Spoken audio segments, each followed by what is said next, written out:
I want to share with you coming up now a clip of Tony's weekend program called This Week on Capitol Hill. And he had a fascinating conversation with the executive director of the Gaza Humanitarian Foundation, Reverend Johnnie Moore. And they're correcting the record on the so-called famine in Gaza. We wanted to bring this your way, so here it is. The situation that Hamas created in Gaza has opened an avenue for the terrorist organization to push propaganda even as its own people suffer. But as President Trump indicated this week, the fastest way to end this suffering is for Hamas to surrender and release the hostages. Has the rest of the world forgotten who started this? Joining me now to discuss his organization's efforts in coordination with Israel is the Reverend Johnnie Moore, Executive Chairman of the Gaza Humanitarian Foundation. Johnnie, welcome to This Week on Capitol Hill. Hey, Tony. Thanks for having me. So on Friday, a milestone was hit. In just a couple of months, you've been able to deliver 100 million meals directly to the Gazans.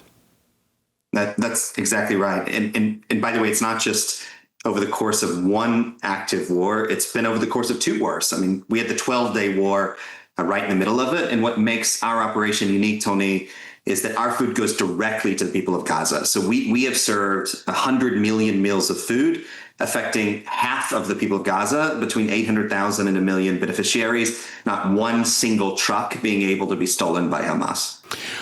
Millions of dollars has gone into humanitarian aid through the United Nations. Where's that all gone?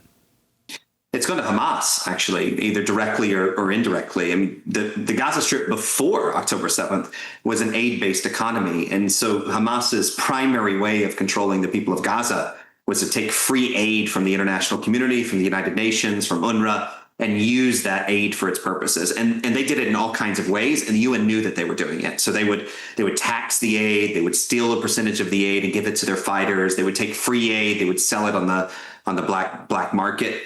And over the course of the war since October 7th, Hamas has done even more. They actually use the UN aid convoys to transfer fighters and messages in order to facilitate their actions against Israel. And even over the course of this war, Tony, they've made hundreds of millions of dollars to prolong the war, to sustain their operations by taking the gifts of the world, stealing them and selling them. And it's not a small number. The World Food Program itself, and their publicly disclosed statistics, admit that 90% of their aid trucks over the last several months never made it to their final destination. So that's the problem we solved. So let me just get a very fine point on that, Johnnie, is that you're saying that the humanitarian aid that the world has been, the international community has been screaming for through the UN, has actually gone in and funded Hamas's war effort. Yeah, I mean, if this wasn't the UN, everyone would be saying this is material support for terrorism. And because it's the UN, it seems like they get away with it, but we're not letting them get away with it. But it's actually even worse than what you were saying. So in the middle of the ceasefire negotiations, when everyone was being hit with this famine in Gaza, story, the United Nations was actually the primary institutional spreader of this story. And for sure, there's hunger in Gaza. There's acute hunger in Gaza. That's why we exist. And we've said from the very beginning, we can't do it alone. We need help from other people.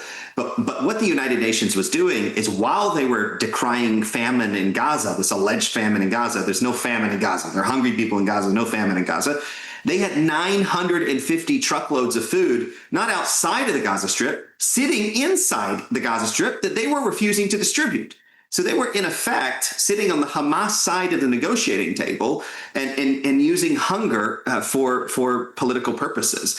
And by the way, everything that we're doing, Tony, began with President Trump on May 5th in the White House. He said that he was angry that the food meant for the people of Gaza was being stolen by Hamas, and the United States was going to do something about it. And since he said that, we've done something about it. In 2 months, 100 million meals of food, and the people of Gaza know it comes from America, and they know it comes from President Trump, because not only do we see smiles on the faces of these people, they actually thank America, they thank President Trump, and they finally feel free because food means freedom from Hamas. A minute left, Johnny. So this is why not just Hamas, we expect it from Hamas, but the United Nations criticizing the effort that you're doing because it's exposing the hypocrisy of the United Nations. Yeah, and it's all over the world. It's not just in this conflict. There is not a conflict over the last decade where this broken, corrupt humanitarian system managed entirely by the United Nations has not prolonged and exacerbated these conflicts. And you can rest assured that this current war would have ended a long time ago if the UN wouldn't have been complicit in all of this. And the crazy thing is, every day, despite all of this, we ask to help them get their food to more people because people need help. But they don't want help from us because apparently the light we're shining on them is just a little too bright. Wow. That is some valuable information of an interview that Tony had with Reverend Johnnie Moore. It took place on the program This Week on Capitol Hill. And Johnnie Moore is chairman of the Gaza Humanitarian Foundation's effort to send food aid directly to the Palestinian people. If you would like to see the entirety of that interview, you can do so by going to thisweekoncapitolhill.com, thisweekoncapitolhill.com, or of course you can have our Stand Firm app and watch it as well.